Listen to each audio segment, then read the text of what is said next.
If I start talking about spending money, it will probably not make sense to many of you.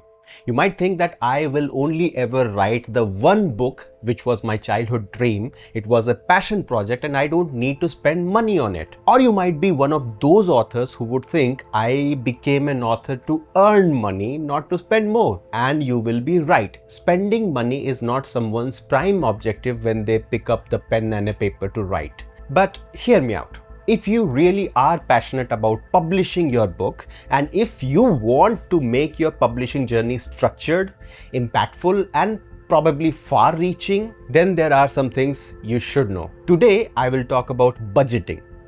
Where do you need to spend your money, how much, how often, and where you should absolutely not spend any money. Hello, namaskar, welcome, swagatam. You are with the Versatile Doctor, an author, a YouTuber, and a TLB member. And the thing that I don't do in this video series is give you guys false hope of a rosy picture where you are on the cover of the Time magazine being called the author of this century. No, I talk what is practical and what is applicable to 99% of you. But before I begin today's main topic of discussion, here is an announcement. Are you a fiction author? Have you self-published your fiction novel in any genre in English in the last 5 years? Then send me a copy of your book. Why? Well, I'll use the books that you, my fellow indie authors, send me for market research and analysis of the ground reality of self-publishing in India.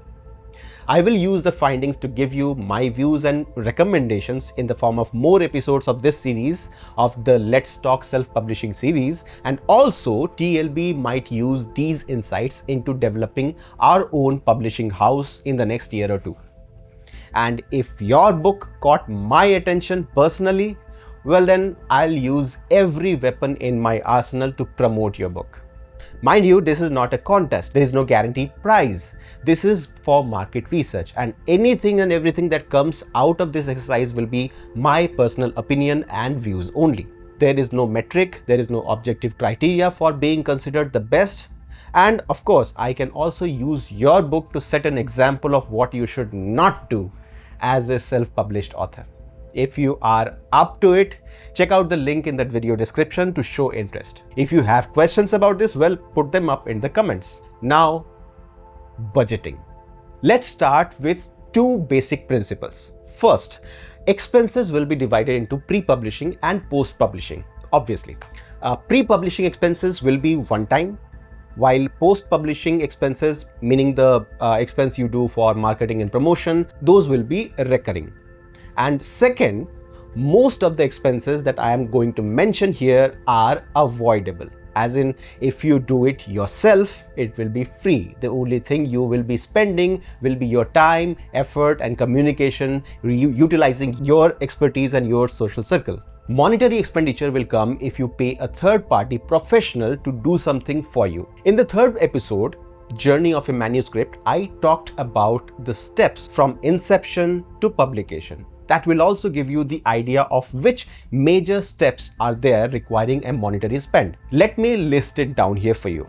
Content editing or developmental editing, alpha, beta and ARC reading, proofreading or copy editing, formatting and typesetting, cover design, of course, a big thing, copywriting, publishing and ISBN, listing on Amazon and other e-markets or bookstores, marketing and promotion.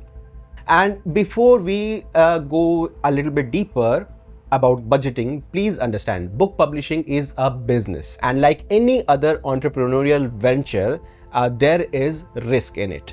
There is never a guarantee for success or profits. So if you are a debut author, I would suggest take the dream of earning money from your writing out of your mind before you proceed.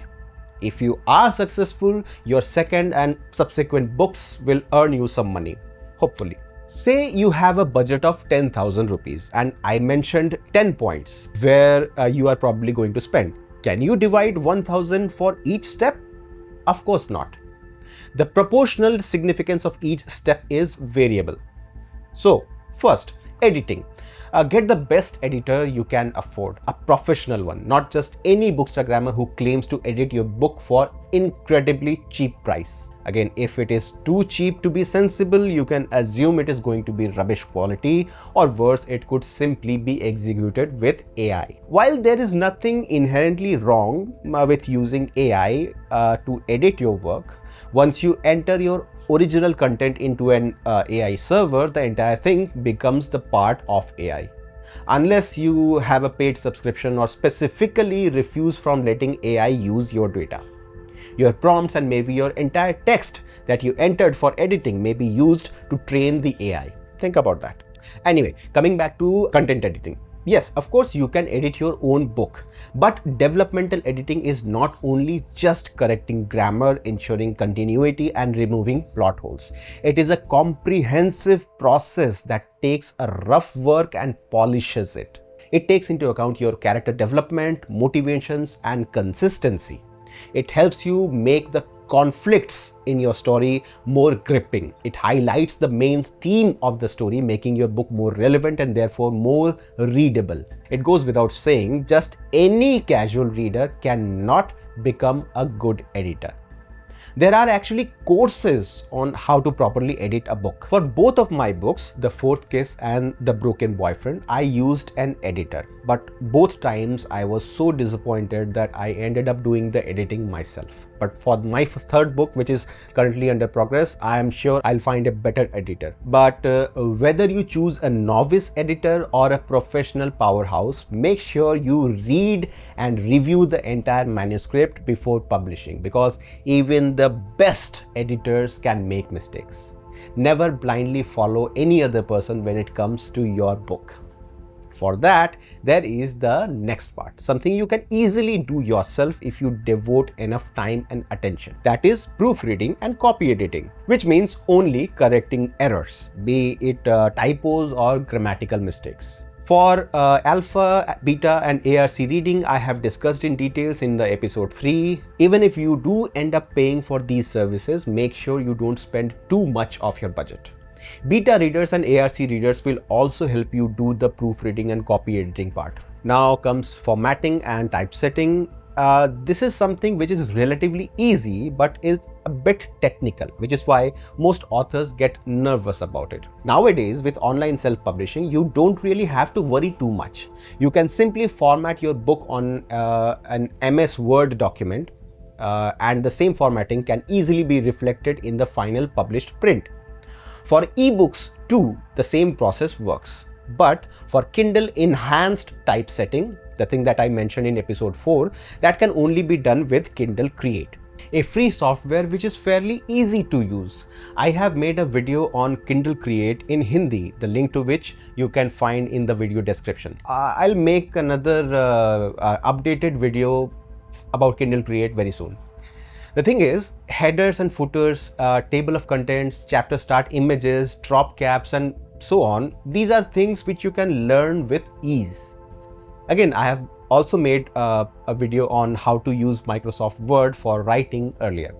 Apart from this, the size of the pages, the font size, the margins, the line spacing and all the details might sound daunting, but if you give it time, it can easily be done. But if you don't really want to get into these details or you don't have a computer, then you can have the publisher do it. Make sure you don't pay too much for it. And then what about cover design?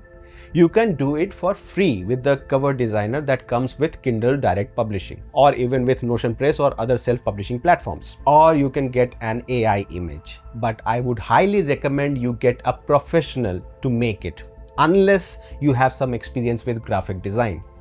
We will talk about cover design in much details in another episode, but for now, remember that your cover is the face of your book. You can't go cheap with it. Now, copyright. Well, it is a fairly cheap process to get your manuscript copyrighted. Like, it is written that it will take only 500 rupees. And yet you should also know that copyright registration is not a mandatory step. Check out my video on how copyright works. Now comes the most tricky part, publishing. Your publishing house may ask you for anything from 5,000 rupees to 5 lakh rupees for publishing and various other allied services. How much should you spend? My answer is be very, very, very careful on how much you spend. Because remember what I said in the very first episode of this series, self-publishing houses don't make profit by selling your book, they make a profit by publishing.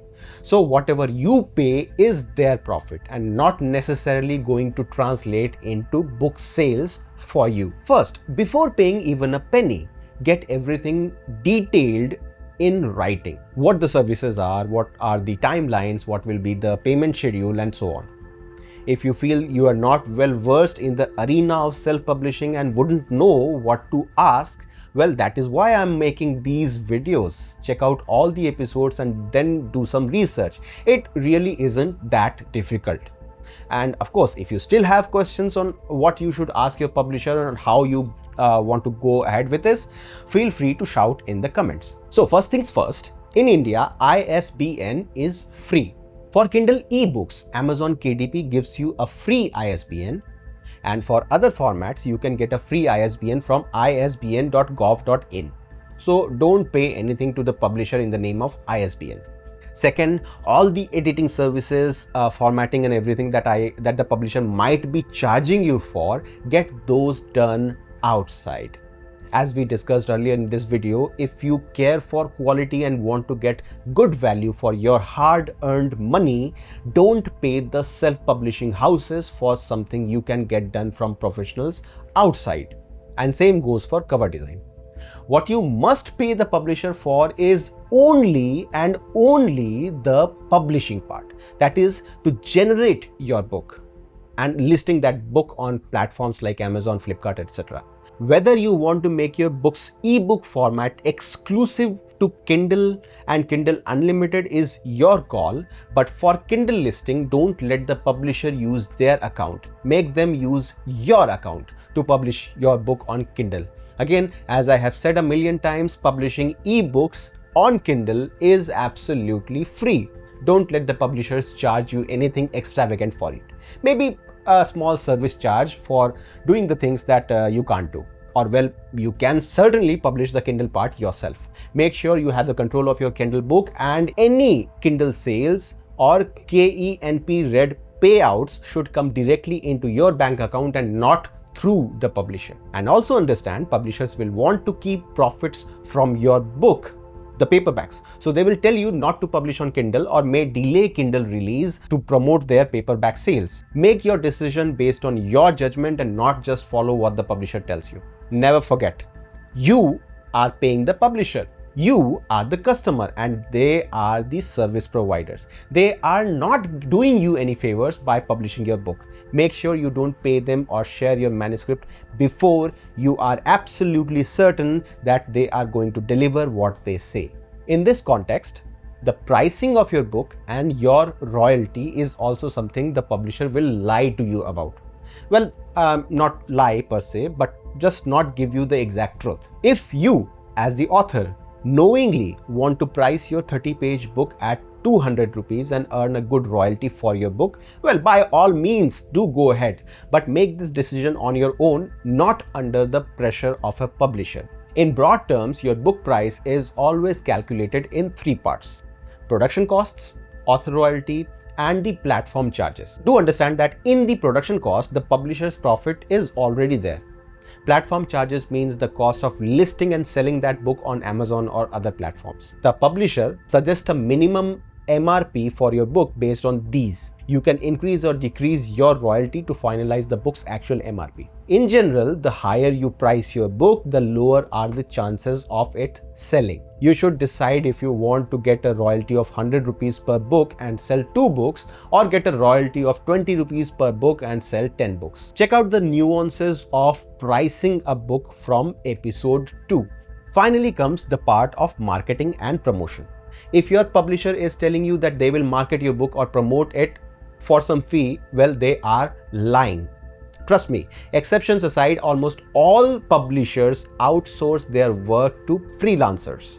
Like those freelancers who may not even have any qualification or professional experience or any real eligibility other than working for the cheapest possible rates in the least amount of time. Book trailers and posters created by self-publishing platforms will always be underwhelming. If there are any authors out there who think their publishing house made them a great book promotion trailer in a reasonable amount of money, please let me know. I would like to correct myself. Coming back, this part of post-publishing expenses, marketing and promotion needs to be thought about very delicately. This is not the video where I will go into the details of this, but remember a few points. First, marketing and promotion are going to be recurrent expenses. It is better that you put an initial budget for this, which should really be as much as you can afford. And afterwards, a major chunk of any profits that you make from your books should go directly into more marketing. Yes, I know this is very difficult to accept what I'm saying, but this is the truth. If you market your book, there is no guarantee that your book will sell. But if you don't market, it is a guarantee that your book won't sell. Before I end today's episode, let me give you the bonus tidbit. What exactly is marketing and promotion? I always use both these terms side by side, right? But are they the same? Of course not.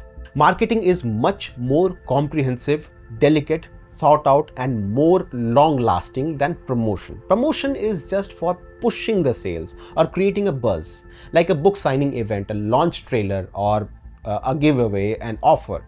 These things are promotional tactics which can give you a small push so that people come to know about your book. Marketing, on the other hand, is the creation of an identity for your book so that people not only know about your book but actually remember it and maybe consider to read it. Marketing of a book is incomplete without marketing of the author. Even before your first book is published, it is a good practice to have a social media presence, an Instagram, a Facebook, on an X account where you as an author engage with people who might be your prospective readers. Also, an author account on Amazon and Goodreads is a must. A YouTube channel too, if you are so inclined. So basically, building a brand for the author before the book comes out. As you know, making an account on all these social media platforms is absolutely free. But to make it catchy, attractive and engaging, it takes time and investment. Making a website is a norm nowadays, not mandatory obviously, but almost every author is doing it. It can be done for free, of course, or with some investment. A professional looking website with a custom name can be made with some money.